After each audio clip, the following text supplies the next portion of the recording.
C'est un message émouvant que frère Perry vient de nous apporter de la parole de Dieu. Combien il est vrai que nous limitons Dieu et que nous fixons un temps à Dieu alors qu'il est éternel. Nous ne pouvons pas faire ça.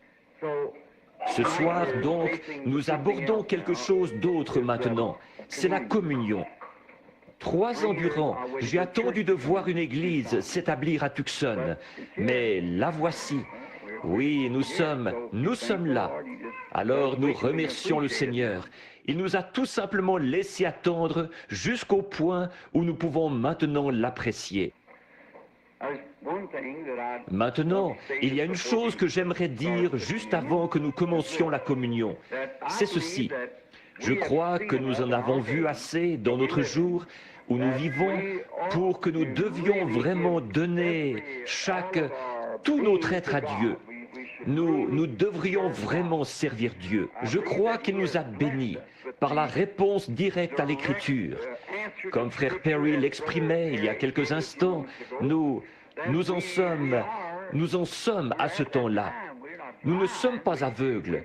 Nous voyons que nous en sommes là. Nous sommes arrivés là.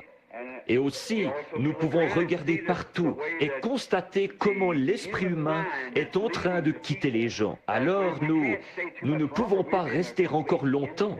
Nous serions en plein asile de fous. Le monde entier serait, voyez. Donc nous sommes au temps de la fin. Maintenant, comme frère Perry le disait, à la fin, là, en voyant que ces choses sont vraies, de voir qu'elles sont vraies, que ce ne sont pas des mythes, ce n'est tout simplement pas quelque chose que nous imaginons. C'est quelque chose qui nous a été donné directement par la parole de Dieu et qui a été manifesté publiquement devant nous. Alors nous savons que nous en sommes là. Nous ne savons pas combien de temps encore maintenant, parce que ce serait encore de se référer à une montre, vous voyez, à l'heure qu'il est. Mais nous savons que nous en sommes là. Nous sommes arrivés à ce temps. Si c'est selon le temps de Dieu, j'imagine que quelqu'un présentait une petite analyse à un moment donné, où il disait que si Dieu l'avait supporté s'il devait répartir le temps, 1000 ans ne sont qu'un jour. Alors, si un homme vivait jusqu'à l'âge de 70 ans, ça ne représenterait que quelques minutes selon le temps de Dieu. Voyez? Eh bien, et il disait que si c'était 40 ans, ça ne représenterait même pas à peine le temps qu'il mettrait à battre des paupières. Voyez? Voyez-vous? Vraiment, voilà combien c'est rapide, tout ça, si le temps devait être réparti. Mais pour lui, le temps n'existe pas. Alors, il est tout simplement éternel. Je crois que c'était Sarah là derrière, ou non, Joseph l'autre soir, qui me disait à moi et à frère Perry, il disait, « Papa, quand Dieu a-t-il commencé à exister? D'où est-il venu ?» Voyez, forcément qu'il a eu un commencement, n'est-ce pas? N'a-t-il pas dû avoir un commencement? J'ai dit, non, tout ce qui a un commencement a une fin. Mais c'est ce qui n'a pas eu de commencement qui n'a pas de fin. Mais naturellement, pour lui qui a 10 ans, c'était vraiment une assez grosse bouchée à avaler ça. Voyez? Et comment pourrait-il recevoir ça, de savoir que quelque chose n'a jamais eu de commencement? Non seulement pour lui, mais aussi pour moi. Alors, voyez-vous, c'est vraiment une dose très forte pour moi. Comment tout ça a bien pu commencer? Maintenant, nous nous apprêtons à observer quelque chose ici qui est vraiment sacré. J'ai été appelé il y a quelques jours à rencontrer des hommes très bien, des chrétiens, qui n'ont jamais pris ceci. Et il avait entendu dire que nous prenions littéralement la communion.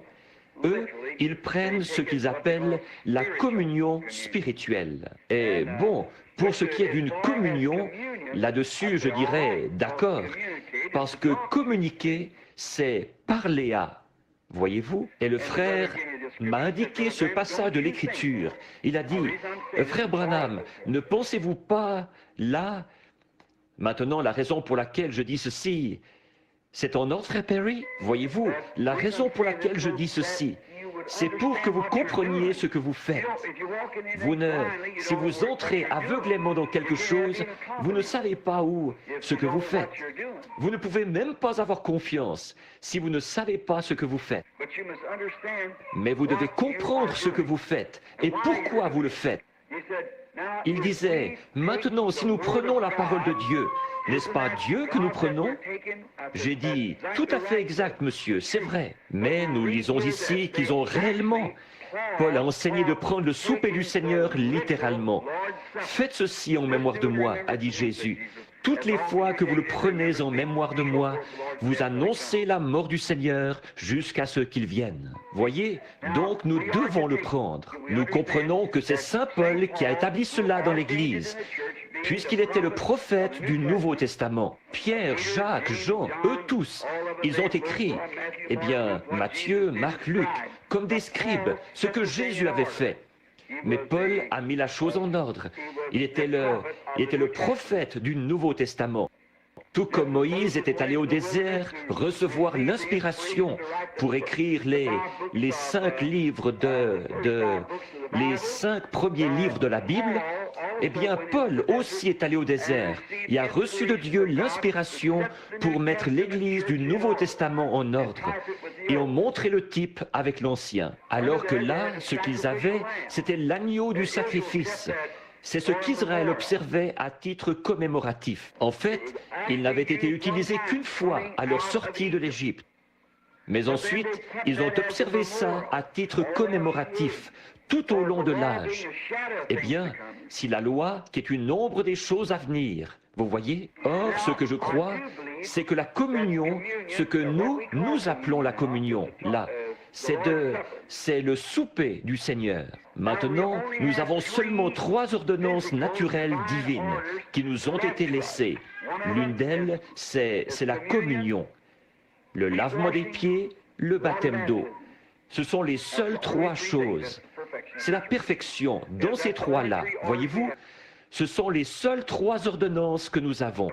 Nous comprenons bien que c'est ce qui a été institué par Saint Paul dans le Nouveau Testament. Maintenant, si nous disions que la communion devrait consister seulement à recevoir la parole, je ne crois pas que qui que ce soit ait le droit de prendre le souper du Seigneur avant d'avoir reçu la parole du Seigneur dans son cœur. Voyez? En effet, je vais vous lire quelque chose dans quelques instants et vous verrez. Maintenant, remarquez. Alors, dans ce cas, pourquoi est-ce que nous serions dans ces conditions-là, nous pourrions absolument justifier l'armée du salut? Ils ne croient en aucune forme de baptême d'eau. Ils disent, nous n'en avons pas besoin. Maintenant, si nous n'avons pas besoin du baptême d'eau, pourquoi sommes-nous baptisés? Ils disent, l'eau ne peut pas vous sauver, c'est le sang qui vous sauve. Je suis d'accord là-dessus, c'est exact, c'est le sang qui vous sauve et non pas l'eau. Mais nous devons prendre l'eau. C'est une manifestation extérieure pour exprimer qu'une œuvre de la grâce a été accomplie à l'intérieur. Voyez?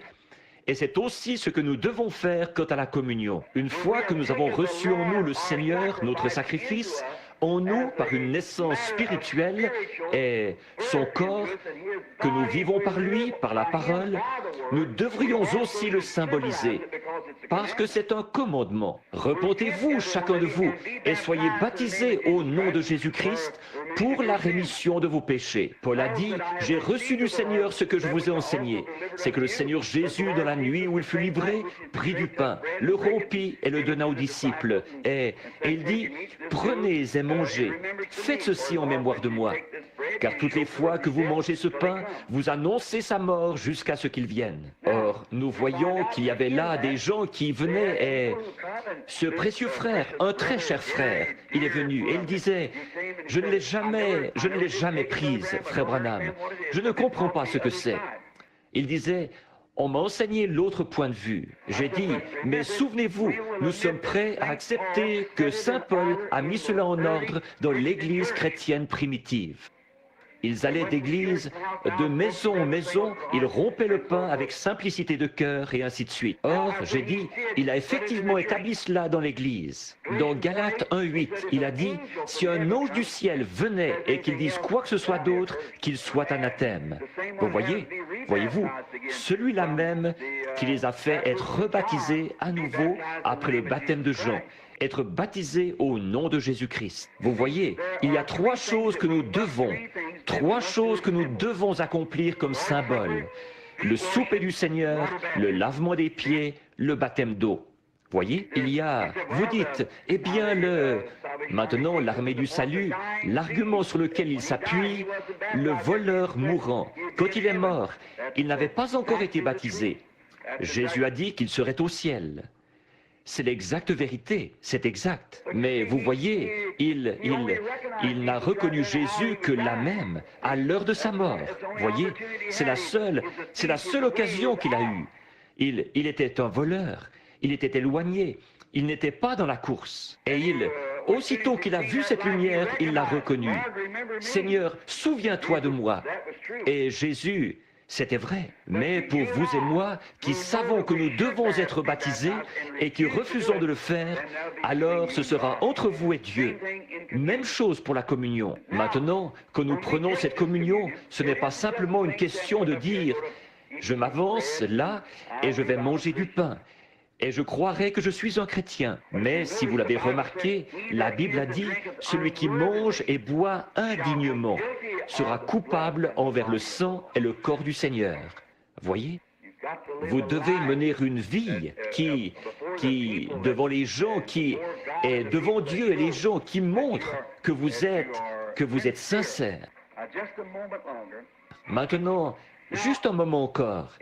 Maintenant, dans l'Ancien Testament, alors que le sacrifice avait été établi comme précepte ou comme ordonnance, et il en est de même pour le baptême d'eau, c'est une ordonnance, de même le lavement des pieds est une ordonnance, de même le souper du Seigneur est une ordonnance. Heureux celui qui pratique toutes ces ordonnances, qui observe tous ces préceptes, tous ces commandements, afin d'avoir droit d'entrer dans l'arbre de la vie. Maintenant, remarquez ceci, là, c'est qu'au début, quand c'était devenu une ordonnance de Dieu, d'apporter un sacrifice à l'Église, et au temple et à l'autel, et de présenter son offrande, et pour ses péchés, le sacrifice d'un agneau, eh bien, je peux alors me représenter un frère juif qui descend la route, il sait qu'il est coupable, et il va à l'autel où il apporte son bœuf bien gras, ou un taureau, ou ce qu'il avait, soit un bélier, un agneau, quelque chose. Il l'avait amené avec lui sur la route. Il était venu aussi sincèrement que possible. Il s'avançait là en observant l'ordonnance de Dieu, aussi sincèrement que possible. Ensuite, il posait ses mains dessus, en confessant ses péchés. Et le sacrificateur plaçait ses péchés sur l'agneau, et l'agneau était égorgé, et alors il mourait à sa place. Pendant qu'il était là, que le petit agneau s'agitait et saignait, ses mains étaient couvertes de sang, et ça giclait partout sur lui. Alors que le petit agneau bêlait, agonisant, il se rendait alors compte qu'il avait péché et que quelque chose devait mourir à sa place. Par conséquent, il offrait la mort de cet agneau à la place de sa propre mort. Voyez-vous, l'agneau mourait à sa place. Cet homme le faisait alors avec sincérité, du fond de son cœur. Finalement, ça s'est répété maintes et maintes fois, Ça a continué comme ça, jusqu'à ce que finalement ça devienne une tradition. Le commandement de Dieu était devenu une tradition pour les gens. Et alors, le voici venir. Eh bien, voyons voir, aujourd'hui, c'était le jour. Peut-être que je ferais mieux d'y aller. Oui, je ferais mieux d'offrir un taureau. Il y allait. Eh bien, Seigneur, voici mon taureau. Voyez-vous, il n'y a pas de sincérité là-dedans. C'est fait sans comprendre. Or, nous ne voulons pas prendre la communion de cette façon-là. C'est la même chose que nous venons à la table du Seigneur. Ésaïe 35. Non, excusez-moi, Ésaïe 60. Laissez-moi reprendre ça. Je crois que c'est Ésaïe 28. C'est là que nous trouvons ceci. Je suis assez sûr que c'est bien ce chapitre-là. Il a dit, c'est précepte sur précepte, et règle sur règle, un peu ici, un peu là. Retenez ce qui est bon, car par des lèvres bégayantes et par des langues étrangères, je parlerai à ce peuple. Et c'est ici le repos. Il a dit, toutes les tables du Seigneur se sont remplies de vomissements. À qui puis-je enseigner la doctrine? À qui pourrais-je faire comprendre? Voyez, je pense que c'était le bon passage de l'Écriture. Ésaïe 28. À qui pourrais-je faire comprendre la doctrine? Voyez-vous, les tables. Maintenant, nous voyons aujourd'hui que cette grande chose que nous sommes sur le point d'accomplir ce soir, en commémoration de sa mort et de son corps, que nous croyons, que nous mangeons tous les jours, ou que nous venons de manger pendant que notre frère nous prêchait. En recevant la parole de Dieu, nous la croyons de tout notre cœur. Nous la voyons manifester, nous la voyons nous être donnée, nous la voyons confirmée, nous la sentons dans nos vies. Et nous devons nous approcher de ceci en étant profondément conscients de ce que nous faisons. Pas seulement parce que c'est un ordre. Vous entrez dans une église et souvent on y distribue un genre de biscuit salé ou une espèce de quelque chose qu'on met en morceaux, et du pain léger ou quelque chose comme ça. Et on met ça en morceaux. Et des gens qui fument, qui boivent et tout le reste, comme ils sont membres de l'église, ils viennent prendre le souper du Seigneur. Eh bien ça, c'est de la souillure devant Dieu. Même le sacrifice, il a dit, vos jours sacrés et votre sacrifice sont devenus une puanteur à mon nez. Et pourtant, il leur avait prescrit d'offrir ce sacrifice. Mais à cause de la manière dont il l'abordait, c'était devenu une puanteur. Ça lui puait au nez, aux narines, le sacrifice même qu'il avait prescrit. C'est de cette manière-là qu'on prend la parole de Dieu. Trop de chrétiens aujourd'hui, des soi-disant, c'est ce qu'ils font. On se tient ici et on enseigne cette parole. Et on dit que Jésus-Christ n'est pas le même hier, aujourd'hui, éternellement. Et on enseigne les choses qu'il nous a promis d'honorer. Et on dit, oh, eh bien ça s'appliquait à autre chose. Nos adorations solennelles sont tout simplement devenues une puanteur à son nez. Il ne recevra pas cela, absolument pas. En voilà la raison. À cause de nos habitudes traditionnelles. Vous ne prenez pas le souper du Seigneur par tradition. Vous le prenez à cause de l'amour de Dieu qu'il y a dans votre cœur, en observant les commandements de Dieu. Voyez-vous, c'est pour ça que vous le prenez. Alors, si vous ne le prenez pas avec sincérité, que ce n'est qu'une tradition, eh bien, notre Église prend la communion une fois chaque dimanche, ou une fois chaque mois, ou 2 fois par an, et que vous vous avancez là en disant « Bon, c'est mon tour », et puis vous prenez la communion. Eh bien, pour Dieu, c'est une puanteur. Voyez-vous, ça, ce n'est qu'une tradition. Et c'est pareil, même pour toute autre chose. Vous devez être sincère. Dieu veut les profondeurs de votre cœur. Rappelez-vous, le Dieu même qui vous a amené ici sur terre, c'est lui que vous servez. Voyez?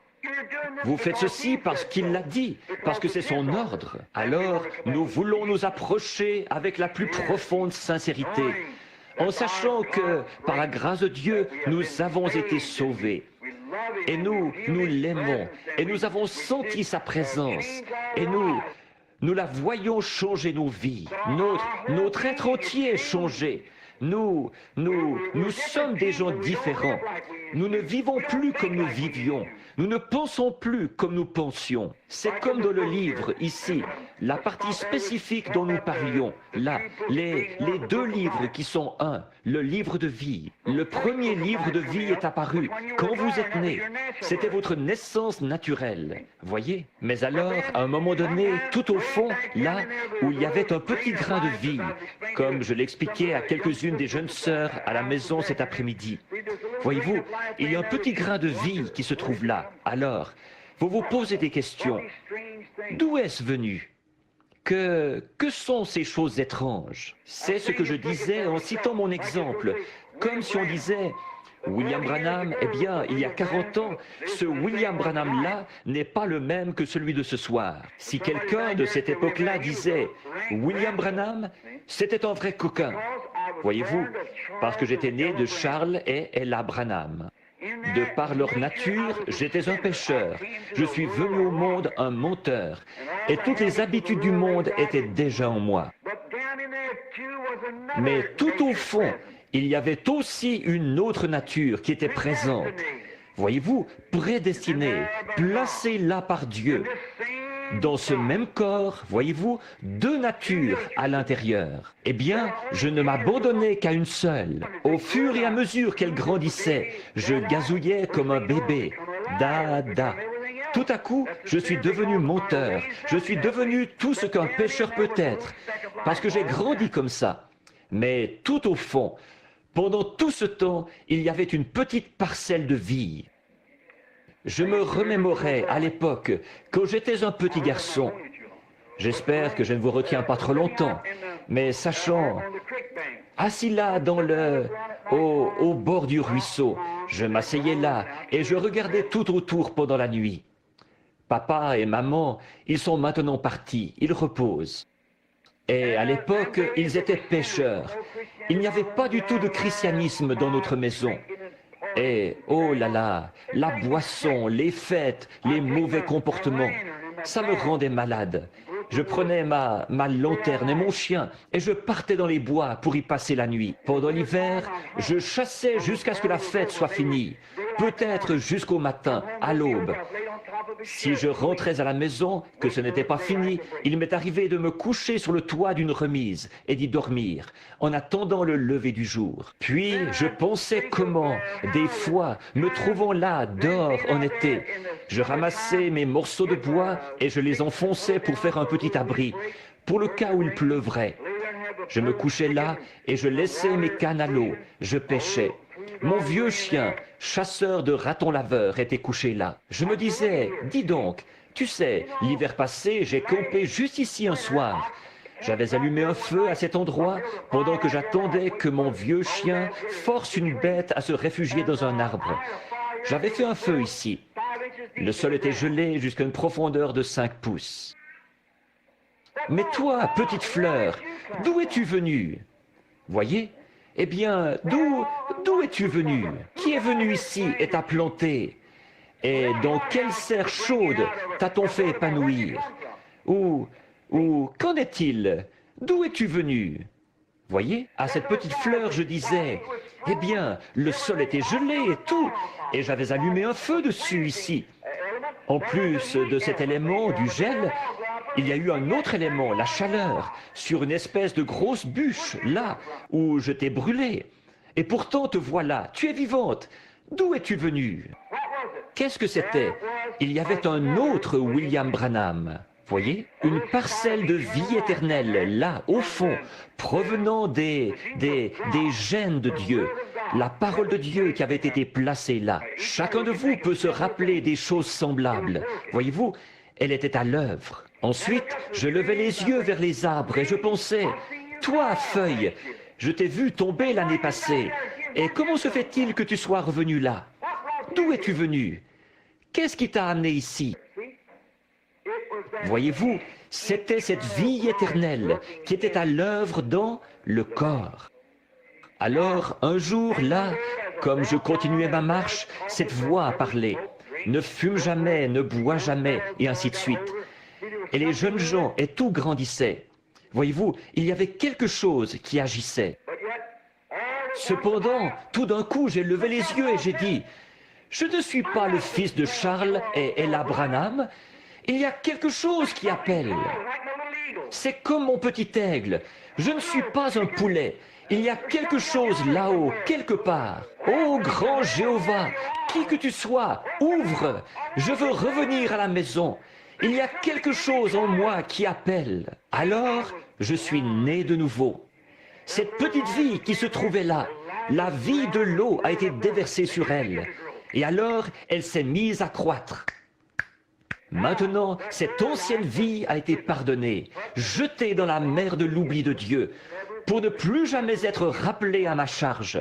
Voyez, maintenant, nous nous tenons justifiés, comme si nous n'avions jamais péché, dans la présence de Dieu. Alors, quand nous venons à la table du Seigneur, nous devons venir avec révérence, amour et respect. Regardez où nous nous serions retrouvés, n'eût été lui. Voyez, regardez où cela aurait. C'est pourquoi Paul, je pense, quand il a dit ceci, « Ainsi, lorsque vous vous réunissez pour le repas, attendez-vous les uns les autres. » C'est-à-dire, en d'autres termes, attendez juste quelques instants, Priez, examinez-vous. Et si vous savez qu'il y a un frère là qui est sur le point de faire quelque chose de mal ou quelque chose comme ça, priez aussi pour lui. Voyez-vous, attendez-vous l'un l'autre. Attendez un petit instant, priez. S'il y a quelques ressentiments entre vous ou quelque chose comme ça, ne le prenez pas. Ne le prenez pas. Allez d'abord arranger ça. Voyez? Allez d'abord mettre cela en ordre. Parce qu'on veut venir ici avec des pensées aussi pures que possible, les uns envers les autres, et envers Dieu, et l'un envers l'autre. Et alors nous y venons en communion autour de la table du Seigneur. Voyez? Et nous faisons ceci parce que nous lui rendons des actions de grâce, et les uns avec les autres. Nous partageons le pain entre nous, nous partageons le vin entre nous, lesquels représentent son sang et sa chair. Si vous ne mangez la chair du Fils de l'homme, et si vous ne buvez son sang, vous n'avez point la vie en vous-même. Voyez? Vous voyez, c'est ce que la Bible dit. Si vous ne le faites pas, il n'y a point de vie.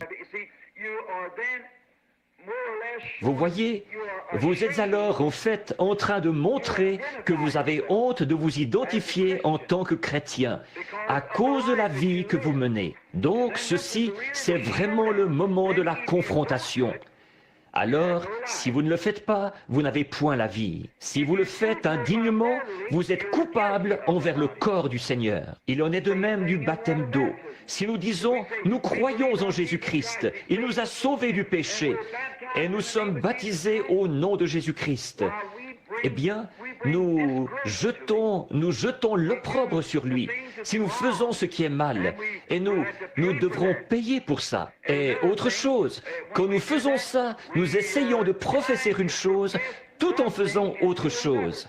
C'est ça le problème chez nous aujourd'hui. Ce que je pense, je dis nous, moi et l'Église à laquelle le Seigneur Dieu m'a permis de m'adresser en ces dernières heures. Car nous croyons que nous sommes au temps de la fin. Nous croyons que Dieu nous a donné un message. Il a été ordonné de Dieu. Il a été prouvé qu'il est de Dieu. Il a été démontré qu'il est de Dieu. Maintenant, nous devons nous approcher de lui avec révérence et avec amour et avec pureté de cœur, d'esprit et d'âme. Vous savez, l'heure va bientôt arriver où ici au milieu de nous, il y aura... Le Saint-Esprit va parler, comme il l'avait fait dans le cas d'Ananias et Saphira.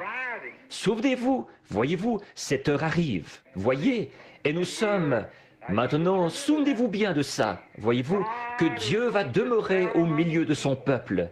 C'est ce qu'il veut faire maintenant. Nous pouvons recevoir le message, comme, disons, si j'étais un jeune homme et que je cherchais une épouse, je pourrais trouver une épouse, je dirais, elle est vraiment parfaite, elle est une chrétienne, c'est une dame. Elle est tout ça, j'ai confiance. Peu importe le degré de confiance, peu importe combien je la trouve gentille, je dois l'accepter. Elle doit m'accepter. Voyez-vous, sur la base de ses vœux. Eh bien, nous constatons que c'est la même chose avec le message. Nous voyons qu'il est vrai. Nous voyons Dieu confirmer qu'il est vrai. Il est parfaitement vrai. Année après année, il reste toujours vrai. Toujours vrai. Tout ce qu'il dit arrive exactement tel qu'il l'a dit. Alors, nous savons qu'il est vrai. Mais voyez-vous, n'y allez pas du point de vue intellectuel. Si vous le faites, vous aurez une religion de seconde main. Voyez, nous ne voulons pas une religion de seconde main. Quelque chose que quelqu'un d'autre a expérimenté. Et nous vivons de son témoignage. Je crois que c'est Jésus qui avait dit à Pilate quelque chose, une parole à laquelle je pensais. Et c'est ce qu'il avait dit là, il y a quelques instants. Qui te l'a dit? Ou est-ce que cela t'a été révélé? Comment as-tu su ces choses? Autrement dit, je ne me souviens plus exactement comment c'est dit en ce moment. Ça fait longtemps que je l'ai lu, mais comment as-tu su ça? Comment? Qui t'a révélé ça? C'était au sujet de sa qualité de fils de Dieu. Qui te l'a révélé? Est-ce un homme qui te l'a dit? Ou, comme Jésus l'a dit, est-ce mon Père qui est dans le ciel qui te l'a révélé? Voyez, comment l'as-tu appris? De seconde main? Ou bien est-ce une révélation parfaite venue de Dieu? La communion, là, est seulement quelque chose que je viens prendre pour exécuter un ordre en disant, eh bien, les autres la prennent, je vais la prendre aussi. C'est une révélation, que je suis une partie de lui, et je suis une partie de vous. Et je vous aime, et je l'aime. Et ensemble, nous prenons ceci comme un symbole de notre amour envers Dieu, et de notre amour et de notre communion fraternelle les uns avec les autres. Maintenant, je voudrais lire dans l'Écriture, et puis je pense, où est-ce que, comme frère Perry voudra procéder aujourd'hui? J'aimerais que vous lisiez avec moi, si vous avez votre Bible, 1 Corinthiens au chapitre 11, et à partir du verset 23. Et puis aussi, dans notre tabernacle, nous avons toujours observé ceci et le lavement des pieds. Toujours, parce qu'ils vont de pair. Je pense que le frère a annoncé ça pour mercredi soir. À cause du grand nombre des gens et de ce qu'il n'y a pas assez la place où mettre les gens pour le lavement des pieds. Ils vont observer ça mercredi soir. Maintenant, le verset 23 du chapitre 11 de 1 Corinthiens. Écoutez maintenant Paul. Maintenant, souvenez-vous et gardez ça à l'esprit. Galates 1:8. Si nous-mêmes ou un ange du ciel vous prêche un autre évangile, que cet évangile qu'il avait prêché, qu'il soit anathème. Voyez, car j'ai reçu du Seigneur ce que je vous ai enseigné. C'est que le Seigneur Jésus, dans la nuit où il fut livré, prit du pain. Et, après avoir rendu grâce, le rompit. Dit, prenez et mangez.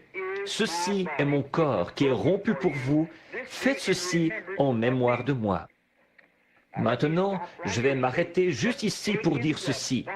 Cependant, de prendre le corps du Seigneur Jésus-Christ dans cette communion ne signifie pas que cette communion est le corps littéral de Christ. Ça, c'est catholique.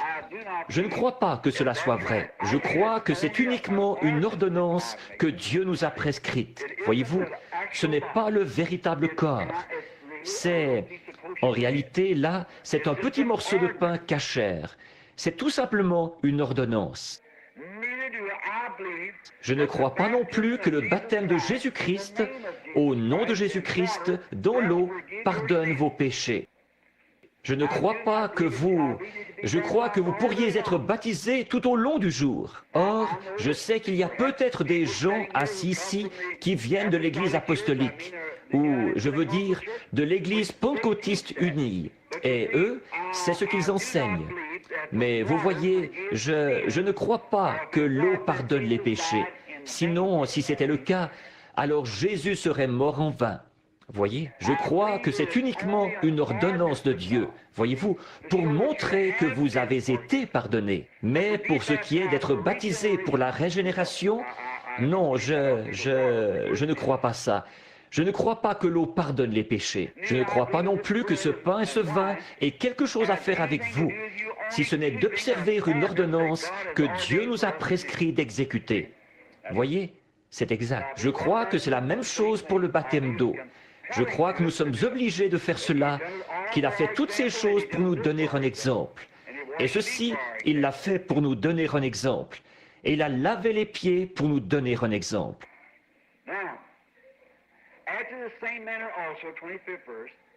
Maintenant, de même, verset 25, de même, après avoir soupé, il prit la coupe et dit, « Cette coupe est la nouvelle alliance en mon sang. Faites ceci en mémoire de moi toutes les fois que vous en boirez. Car toutes les fois, souvenez-vous maintenant, car toutes les fois que vous mangez ce pain et que vous buvez cette coupe, vous annoncez la mort du Seigneur jusqu'à ce qu'il vienne. » Jusqu'à quand? Jusqu'à ce qu'il vienne. Voyez? C'est pourquoi celui qui mangera le pain ou boira la coupe du Seigneur indignement sera coupable envers le corps et le sang du Seigneur. Je vais m'arrêter un petit instant.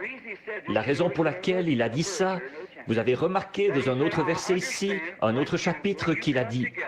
J'ai appris que lorsque vous lorsque vous vous réunissez, vous mangez, vous vous enivrez même à la table du Seigneur. Ils avaient mal compris, vous voyez, ils s'empiffraient tout simplement, voyez-vous. C'est tout comme ce que les gens font aujourd'hui. Ils mènent tout simplement n'importe quel genre de vie et ils prennent cela. Voyez, il a dit, vous avez des maisons pour y manger, voyez-vous.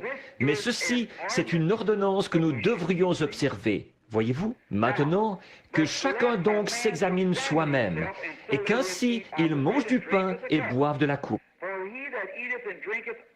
Car celui qui mange et boit sans discerner le corps du Seigneur, mange et boit un jugement contre lui-même. Voyez, qu'est-ce que vous êtes? Vous êtes un chrétien. Vous vivez devant tout le monde comme un chrétien. Et si vous prenez cela et que vous ne vivez pas comme un chrétien, vous ne discernez pas le corps du Seigneur. Vous placez une pierre d'achoppement sur le chemin de quelqu'un d'autre, voyez-vous. Quand on vous voit, essayez de faire ça, alors que vous ne menez pas la vie que vous devriez mener.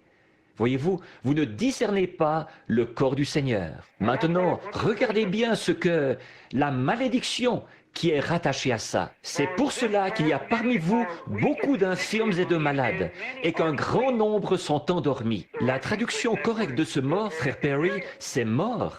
Voyez-vous, un grand nombre sont morts. Si nous nous jugions nous-mêmes, nous ne serions pas jugés. Voyez-vous, si nous nous jugeons nous-mêmes, nous ne serons pas jugés. Voyez? Mais quand nous sommes jugés, nous sommes châtiés par le Seigneur, afin que nous ne soyons pas condamnés avec le monde. Voyez-vous, pas de liens avec le monde. Ainsi, mes frères, lorsque vous vous réunissez pour le repas, attendez-vous les uns les autres. Voyez? Si quelqu'un a faim, qu'il mange chez lui, afin que vous ne vous réunissiez pas pour attirer un jugement sur vous. Je réglerai les autres choses quand je serai arrivé. Voyez? Maintenant, autrement dit, ne venez pas tout simplement pour prendre ça comme je le disais tout à l'heure au sujet de ce que les Juifs, leur sacrifice, c'était merveilleux, c'était ce que Dieu leur avait donné. Mais ça n'était arrivé au point où ils ne le faisaient plus avec sincérité et avec révérence et avec ordre. Et finalement, c'était devenu tout simplement, c'était devenu une puanteur à son nez. Maintenant, c'est la même chose quand nous venons prendre le souper du Seigneur. Là, nous devons y venir en sachant ce que nous faisons. Tout comme quand vous entrez dans l'eau pour être baptisé au nom de Jésus-Christ. Vous savez ce que vous faites. Vous vous identifiez à l'Église par ce que Dieu a placé en vous, Christ. Lorsque nous prenons ceci, cela montre à l'Église que je crois à chaque parole de Dieu. Je crois qu'il est le pain de vie qui est descendu du ciel d'auprès de Dieu. Je crois que chaque parole qu'il dit est la vérité. Et je vis de cela, pour autant que je sache, et Dieu est mon juge. Par conséquent, devant mes frères, devant mes sœurs, je ne jure pas, je ne blasphème pas, je ne fais pas ces choses, parce que j'aime le Seigneur, et le Seigneur le sait, et il m'en est témoin. Par conséquent, devant vous, je prends ce morceau de son corps, avec la connaissance que je ne suis pas condamné avec le monde. Voyez-vous? Voilà. Alors, c'est une bénédiction. Et souvenez-vous, je pourrais donner beaucoup de témoignages là-dessus, sur les occasions où j'ai pris cela et je l'ai expliqué dans une chambre de malade, et je les ai vus être guéris. Souvenez-vous, après qu'Israël a eu pris ceci sous forme de type, ils ont voyagé pendant 40 ans dans le désert, et leurs vêtements ne s'étaient même pas usés, et ils en sont sortis sans une seule personne faible parmi eux, sur 2 millions de gens. C'était un type de ceci. Eh bien, que fera l'antitype? Si le corps d'un animal de sacrifice a fait ça pour eux, que fera le corps de Jésus-Christ, Emmanuel, pour nous? Soyons vraiment respectueux quand nous venons. Soyons vraiment aussi respectueux que possible en venant. Ce pain cachère, il est fait par des chrétiens. C'est du pain sans levain. Et si vous remarquez, quand vous le mettez dans votre bouche, il est très rugueux. Ce doit être amer. C'est ridé, rompu, mélangé. Cela représente le corps rompu et mutilé de notre Seigneur Jésus. Oh, quand j'y pense, j'ai l'impression que mon cœur va s'arrêter. Quand je pense qu'il a été mutilé, brisé, frappé, le Fils de Dieu innocent. Savez-vous pourquoi il a fait ça? Parce que j'étais coupable. Et il est devenu moi, un pécheur, pour que moi, par son sacrifice, je puisse être rendu semblable à lui, un Fils de Dieu. Quel sacrifice! Courbons la tête. Dieu très saint, ce soir, je tiens dans ce petit plat de métal ce pain qui représente le corps rompu.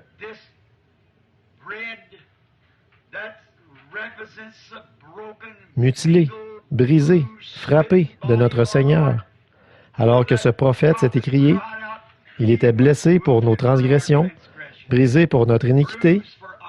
Le châtiment qui nous donne la paix est tombé sur lui, et c'est par sa meurtrissure que nous avons été guéris. Oh, comme nous nous souvenons de cela, Seigneur! Alors que je me rattache à ce sacrifice ce soir, et cet auditoire aussi, Seigneur, à ce sacrifice, puissions-nous nous souvenir de notre Seigneur, sa mort, sa flagellation et tout ce qu'il a enduré pour nous, comme nous mettons ce pain dans notre bouche. Ô Dieu, nous sommes des gens indignes. Nous ne sommes pas dignes d'une chose aussi sainte. Nous ne sommes pas dignes d'une chose aussi sainte, alors que ta sainteté, Seigneur, ta présence et ton sang purifient nos cœurs. Et en recevant cela, puissions-nous prendre une ferme décision dans nos esprits, de le servir constamment, jour et nuit, tous les jours de notre vie. Maintenant, sanctifie ce pain pour l'usage auquel il est destiné. Nous le demandons au nom de Jésus. Amen.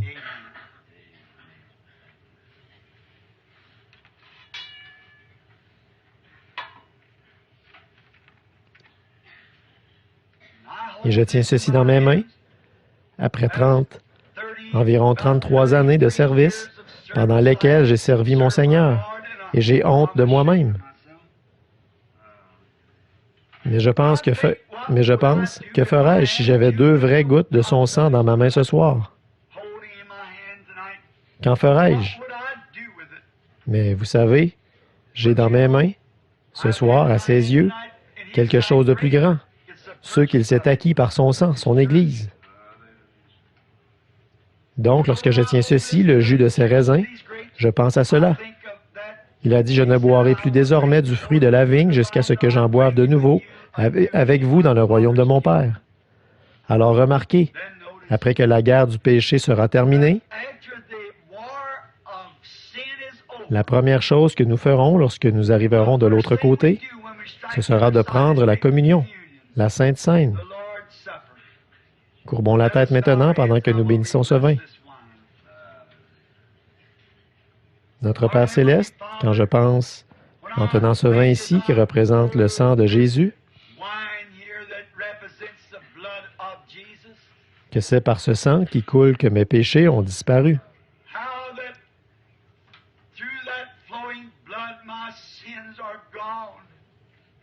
Ils sont mis dans la mer de l'oubli.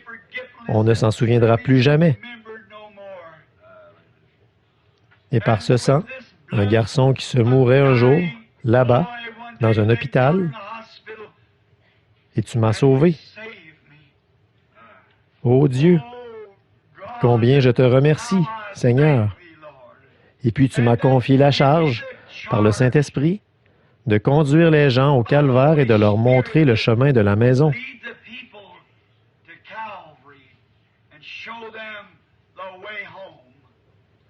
Merci, Père.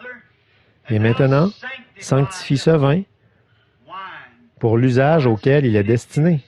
Et puisse chaque personne qui prendra part à ce sacrement ce soir recevoir la force spirituelle et physique pour le voyage qui est devant nous.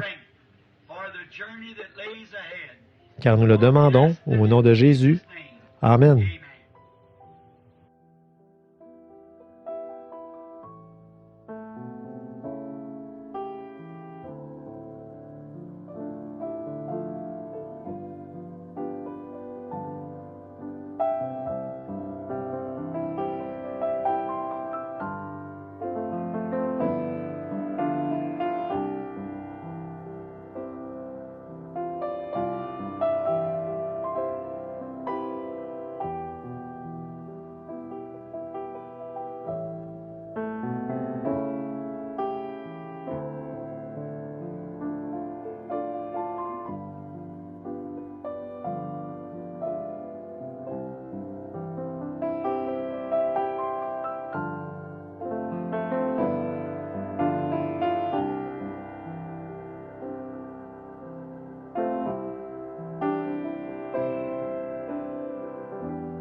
Dans le passage de l'Écriture, dans le livre de Jean,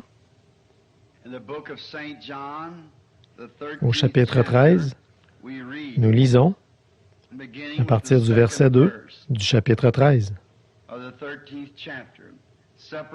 Après le souper, lorsque le diable avait déjà inspiré au cœur de Judas Iscariote, fils de Simon, le dessein de le livrer, Jésus, qui savait que le Père avait remis toutes choses entre ses mains, qu'il était venu de Dieu et qu'il s'en allait à Dieu, se leva de table, ôta ses vêtements, prit un linge dont il se ceignit. Ensuite, il versa de l'eau dans un bassin, et il se mit à laver les pieds des disciples, et à les essuyer avec le linge dont il était ceint. Il vint donc à Simon-Pierre, et Pierre lui dit, « Toi, Seigneur, tu me laves les pieds? » Jésus lui répondit, « Ce que je fais maintenant, tu ne le comprends pas, mais tu le comprendras bientôt. » Pierre lui dit, « Non, jamais tu ne me laveras les pieds. » Jésus lui répondit, « Si je ne te lave, tu n'auras point de part avec moi. » Simon-Pierre lui dit, « Seigneur, non seulement les pieds, mais encore les mains et la tête. » Jésus lui dit, « Celui qui est lavé a besoin que de laver ses pieds, mais tu es entièrement pur. Vous êtes purs, mais non pas tous. » Car il connaissait celui qui le livrait. C'est pourquoi il dit, « Vous n'êtes pas tous purs. » Après qu'il leur eut lavé les pieds et qu'il eut pris son vêtement, il se remit à table et leur dit, « Comprenez-vous ce que je vous ai fait? Vous m'appelez Maître et Seigneur, et vous dites bien, car je le suis. Si donc je vous ai lavé les pieds, moi, le Seigneur et le Maître, vous devez aussi vous laver les pieds les uns aux autres. Car je vous ai donné un exemple afin que vous fassiez comme je vous ai fait. » They were gathered in the upper room, all praying in His name, baptized with the Holy Ghost, and power for service came. Now what He did for them that day, He'll do for you the same. I'm so glad that I can say I'm one of them. I'm one of them, one of them. I'm so glad that I can say I'm one of them. Hallelujah, one of them. I'm one of them. I'm so glad that I can say I'm one of them. Though these people may not claim to be or boast of worldly fame, they have all received their Pentecost, baptized in Jesus' name. And they're telling now both far and wide, His power is yet the same. I'm so glad that I can say I'm one of them. I'm one of them. I'm one of them. I'm so glad that I can say I'm one of them. Hallelujah, one of them. I'm one of them. I'm so glad that I can say I'm one of them. Now, come, my brother, seek this blessing that will cleanse your heart from sin, that will start the joy bells ringing and will keep your soul on flame. Oh, it's burning now within my heart. Oh, glory to His name. I'm so glad that I can say I'm one of them. Let's sing it, oh, one of them, one of them. I'm so glad that I can say I'm one of them. Hallelujah, one of them, one of them. I'm so glad that I can say I'm one of them. How many's one of them? Raise your hands. Oh, my. Oh, how glad I am I'm one of them. Oh,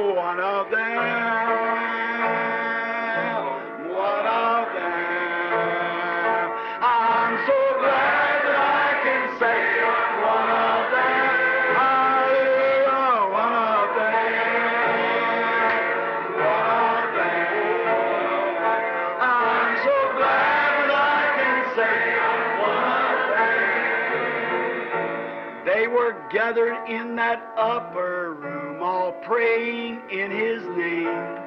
They were baptized with the Holy Ghost, then power for service came. Now, what He did for them that day, He'll do for you the same. I'm so glad that I can say I'm one of them. Oh, one of them. One of them. I'm so glad that I can say I'm one of them. Hallelujah, one of them. One of them. I'm so glad that I can say I'm one of them. I find many people who can't understand why I am so happy and free. I've been filled with the Spirit, there isn't a doubt, and that's what's the matter with me. Oh, that's what's the matter with me. Oh, that's what's the matter with me. I've been filled with the Spirit, there isn't a doubt, and that's what's the matter with me. You like that? Let's all sing it then. We find many people who can't understand why we are so happy and free. We're filled with the Spirit, there isn't a doubt, and that's what's the matter with me. Oh, that's what's the matter with me. Praise God. Oh, that's what's the matter with me. I've been filled with the Spirit, there isn't a doubt, and that's what's the matter with me. Oh, when I get happy, I sing and I shout. Some don't understand it, I see. But I've crossed over Jordan to Canaan's fair land, and that's what's the matter with me. Oh, that's what's the matter with me. Praise God. Oh, that's what's the matter with me. I've crossed over Jordan to Canaan's fair land, and that's what's the matter with me. Blessed be the name, oh blessed be the name, blessed be the name of the Lord. Blessed be the name, oh blessed be the name, blessed be the name of the Lord. Jesus is the name. Jesus is the name. Jesus is the name of the Lord. Jesus is the name. Oh, Jesus is the name.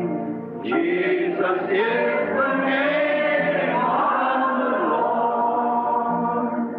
Magnify His name. Oh, magnify His name. Oh, magnify the name of the Lord. Magnify the name. Oh, magnify the name. Magnify the name of the Lord. Do you love Him? Amen. Will you serve Him? Amen. Will you believe Him? Amen. Amen. Amen. He's the Father. Amen. He's the Son. Amen. He's the Holy Ghost. Amen. Amen. Amen. Still a singing. Amen. Amen. Amen. Amen. Amen. Do you love Him? Amen. Is He coming? Amen. Are you ready? Amen. Amen. Amen. To be tonight, are you ready? Amen. In the morning, are you ready? Amen. Anytime, are you ready? Amen. Amen. Amen. Still a singing. Amen. And a shouting. Amen. And a praying. Amen. Amen. Amen. Come, Lord Jesus. Amen. Get your church ready. Amen. We're making ready. Amen. Amen. Amen. Want to see my mother. Amen. Want to see my father. Amen. I want to see my Savior. Amen. Amen. Amen. Oh, do you love Him? Amen. Will you serve Him? Amen. Do you love Him? Amen. Amen. Amen. We're watching for the coming of that glad millennium day when our blessed Lord shall come, catch His waiting bride away. All the earth is groaning, crying for that day of sweet release when our Savior shall come back to earth again. Oh, our Lord is coming back to earth again. Yes, our Lord is coming back to earth again. Oh, Satan will be bound. 1,000 years will have tempter then. After Jesus shall come back to earth again. How many's ready? Raise your hand. Oh, my. Oh, our Lord is coming back. Let's just stand and shake hands with one another. Our Lord is coming back to earth again. Oh, Satan will be bound. 1,000 years will have no tempter then. After Jesus shall come back to earth again. Oh, our Lord is coming back to earth again. Yes, the Lord is coming back to earth again. Oh, Satan will be bound. 1,000 years will have no tempter then.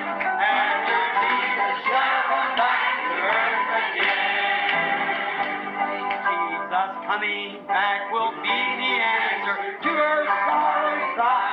For the knowledge of the Lord shall fill the earth. The sea is found. God shall take away all sickness and the suffering tears we rise. After Jesus shall come back to earth again. Oh, our Lord is coming back to earth again. Yes, the Lord is coming back to earth again. Oh, Satan will be bound. 1,000 years will have no tempter then. After Jesus shall come back to earth again. Oh, my. Don't you feel good? Say, friends, this is Pentecost worship. This is Pentecost. Let's clap our hands and sing it. Pentecostal people, everybody, now loosen up, get that old Methodist formality out of you now. Come on, let's sing it. Oh, our Lord is coming back.